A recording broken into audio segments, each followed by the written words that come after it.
যদি কোনো গাড়ির মধ্যে হাত দেন অ্যাকশন দেবো কিন্তু তোর অ্যাকশন আপনারা তোমার দাঁত ফেলে দেবো কুকুরের বাচ্চা কোথাকার কি মনে করছিস আসসালামু আলাইকুম।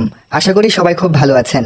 গত ভিডিওগুলোতে আমরা দেশের স্বনামধন্য কয়েকজন দুর্নীতিবাজ বাটপারের কথা জেনেছি।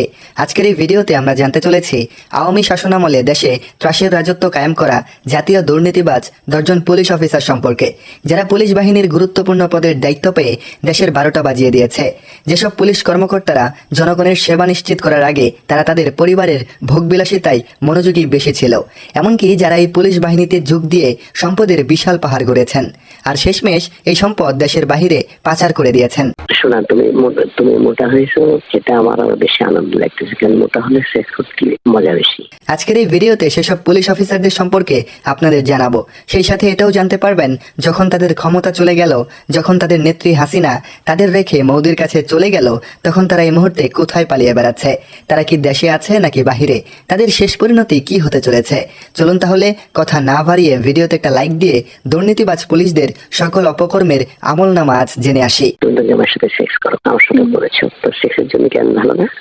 এখন সেক্স আমার মাথা গরম উঠে গেছে, একেবারে এমন সেক্স ফিল করতে যে আমি কাঁপছি। কিন্তু ওয়েট করো, আমি আসছি। দেশের সেরা 10 জাতীয় দুর্নীতিবাজ পুলিশ কর্মকর্তার তালিকায় আজ প্রথমে থাকছে ডিবি হারুনুর রশিদ সাহেব।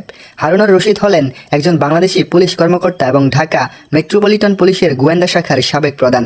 তিনি ঢাকা মেট্রোপলিটন পুলিশের ক্রাইম অ্যান্ড অপারেশনস বিভাগের অতিরিক্ত কমিশনার ছিলেন। এই ডিবি হারুন ছিলেন স্বৈরশাসক শেখ হাসিনার জঘন্যতম একজন দালাল। ডিবি হারুনকে হাসিনার ডাল হিসাবে ব্যবহার করতেন। হাসিনা ডিবি হারুনকে দিয়ে এ পর্যন্ত পুরো দেশে লাখো গায়েবী মামলার নাটক সাজিয়েছেন। নির্বাচন এলে সেসব গায়েবী মামলা বিরোধী দলের নেতাকর্মীদের উপর বহাল হতো। হাসিনার বিরুদ্ধে কেউ কিছু বললে হারুন সাহেব তাদের ধরে এনে নির্যাতন চালাতো। এই হারুন সাহেব বৈষম্য বিরোধী ছাত্র আন্দোলনের 6 সমন্বয়ককে তুলে নিয়ে অমানসিক নির্যাতন করেছিল।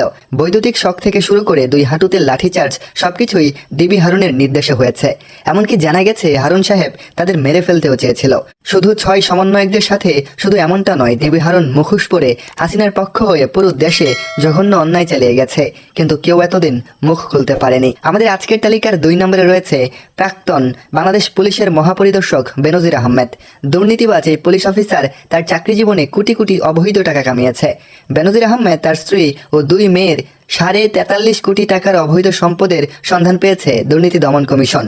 তদন্ত দল প্রাথমিকভাবে বেনজির আহমেদের নামে প্রায় 9 কোটি 26 লাখ টাকার সম্পদ শনাক্ত করেছে। তার স্ত্রী জিসান মির্জার নামে 2 কোটি 13 লাখ টাকা, তাদের বড় মেয়ে ফারহিন রিশতা বিনতে বেনজিরের নামে 8 কোটি 11 লাখ টাকা এবং ছোট মেয়ে তাহসিন রাইসা বিনতে বেনজিরের নামে প্রায় 4 কোটি 76 লাখ টাকা পাওয়া গেছে। একবার ভাবুন, একজন পুলিশ কর্মকর্তা কি পরিমাণ দুর্নীতি করলে এত বিশাল সম্পদের পাহাড় গড়তে পারে। শেখ হাসিনা কর্তৃক পালিত এই কুলাঙ্গার ছিল আওয়ামী লীগের বিশিষ্ট একজন দালাল, যিনি দেশের জন্য নয় দলের হয়ে কাজ করে গেছেন। বর্তমানে তিনি কানাডায় অবস্থান করছেন।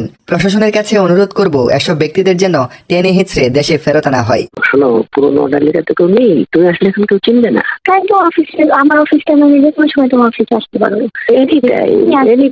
দুর্নীতিবাজ হাসিনার দালাল নারী লিপসু পুলিশ অফিসারের তালিকায় আমাদের 3য় স্থান দখল করেছে আসাদুজ্জামান মিয়া। আসাদুজ্জামান মিয়া ছিল পুলিশের এক জঘন্যতম ব্যক্তি। ডিএমপির গুরুত্বপূর্ণ পুলিশ কর্মকর্তা হয়েও এই অমানুষ করে গেছে নানান রকম ঘৃণ্যতম কাজ।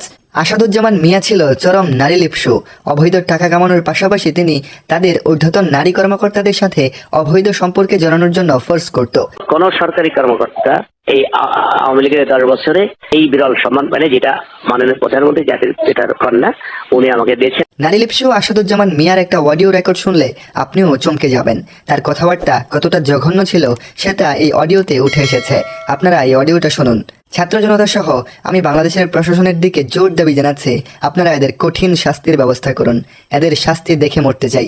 রাজনীতি করি না, আমরা কোনো রাজনৈতিক সংগঠন। আমরা ঢাকা মেট্রোপলিটন পুলিশ একটি অত্যন্ত পেশাদার একটি সংস্থা, রাষ্ট্রের একটি অত্যন্ত গুরুত্বপূর্ণ এবং পেশাদার একটি সংস্থা। আমাদের আজকের তালিকার 4র্থ দুর্নীতিবাজ পুলিশ অফিসারের তালিকায় রয়েছে ঢাকা মেট্রোপলিটনের যুগ্ম কমিশনার বিপ্লব কুমার সরকার। এই বিপ্লব কুমার সরকার এতটাই জঘন্য ছিল যে তিনি হাসিনার দৃষ্টি আকর্ষণ করার জন্য বিরোধী দলের নেতাকর্মীদের উপর নানান রকম আক্রমণাত্মক কথাবার্তা বলতো। হাসিনার এই দালালের একটা ঘটনা হয়তো সবাই জানেন যে তিনি জয়নুল আবেদিন ফারুককে কি পরিমাণ অশ্লীল ভাষায় গালাগালি করেছিল এবং তাকে মারধর করেছিল। বিপ্লব কুমারের এই কাজে হাসিনা অনেক শান্তি পেয়েছিল আর সেজন্য হয়তো এর পরের বছরই বিপ্লব কুমারের পদোন্নতি হয়েছিল। তাছাড়াও এই বিপ্লব কুমার ছিলেন ভারতের আরও এক বড় দালাল। তিনি ভারতের র এজেন্টের সাথে জড়িত। বিপ্লব কুমার এসব কাজ ছাড়াও তিনি নানান সময় নানান নারী কেলেঙ্কারিতে জড়িয়েছিলেন। এই হিন্দু দুর্নীতিবাজের কঠিন শাস্তির দাবি জানাচ্ছি। আমাদের আজকের তালিকার 5 নম্বরে রয়েছে দুর্নীতিবাজ পুলিশ কর্মকর্তা ওসি প্রদীপ। ওসি প্রদীপ ছিলেন ইয়াবা জোন টেকনাফের ওসি। অস্ত্রের ভয় দেখিয়ে তাকে যাকে তুলে আনতেন তিনি, পরে টাকার বিনিময়ে ছেড়ে দিতেন। বনিবনা না হলে মাদক কারবারি দেখিয়ে কথিত বন্দুকযুদ্ধে শেষ করে দিয়েছেন অনেকের জীবন। তিনি ওসি প্রদীপ কুমার দাস, যিনি এখন মৃত্যুদণ্ড নিয়ে কারাগারের নির্জন প্রকোষ্ঠে রয়েছেন।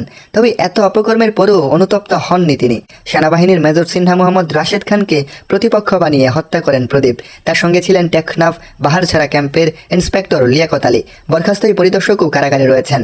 বাংলাদেশের সবচেয়ে জঘন্যতম জাতীয় ঘুষখোর দুর্নীতিবাজ অফিসারদের তালিকায় ওসি প্রদীপ একজন। আমাদের তালিকার 6 নম্বরে রয়েছে দুর্নীতিবাজ police officer DIG Rafiqul Islam. ঘুষ দুর্নীতির মাধ্যমে শত শত কোটি টাকার অবৈধ সম্পদের মালিক হয়েছেন ঢাকা সিটির এসবিতে কর্মরত অতিরিক্ত ডিআইজি শেখ রফিকুল ইসলাম। তিনি সাবেক আইজিপি বেনজির আহমেদের ঘনিষ্ঠ হিসেবে পরিচিত। বেনজিরের মতো ঠিক একই কায়দায় ক্ষমতার অপব্যবহার করে সংখ্যালঘু ও দুর্বলদের ক্রস ফায়ারের ভয় দেখিয়ে নামমাত্র মূল্যে শত শত বিঘা জমি, শহরে গ্রামে বিলাসবহুল বাড়ি, মাছের খামার সবই করেছেন।